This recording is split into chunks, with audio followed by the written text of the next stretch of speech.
Hi food lovers, welcome back to my channel. Today we'll be making chicken and fish pepper soup.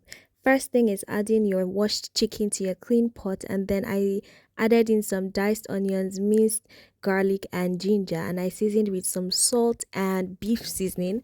I use beef seasoning because I just like the taste of beef seasoning, but you can go ahead and use chicken as well. Then I went ahead to add in some chili powder, some ground crayfish, some ground pepper soup spice, and then I poured in some water, mixed in everything, and covered it to cook for about 15 minutes. Now we wait. So after 15 minutes, we open the pot, everything is cooking fine. And then I add in my diced washed potatoes. And then I go ahead to add in some minced chili peppers. I used red and green chilies, just one of each.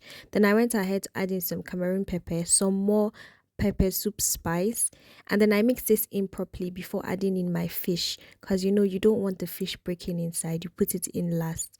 Then I added in some water, and I forgot to add in some ground crayfish and some chicken seasoning here because I used beef seasoning earlier. I'll put all the measurements of everything I used in the caption for you to make yours.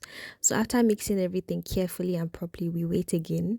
After 15 minutes, everything was cooked. You can see how the potato broke so easily. I then went ahead to add in my dried scent leaves and frozen spinach. If you have fresh leaves, please use them. Thanks to my mom for always coming through with the dried veggies. So after a minute, the veggies had simmered and softened, and then I went ahead to serve my yummy fish and chicken pepper soup with potatoes. This meal is just perfect. Any Nigerian that does not love this meal is not a true Nigerian. No. Thank you for watching, guys. Kindly subscribe.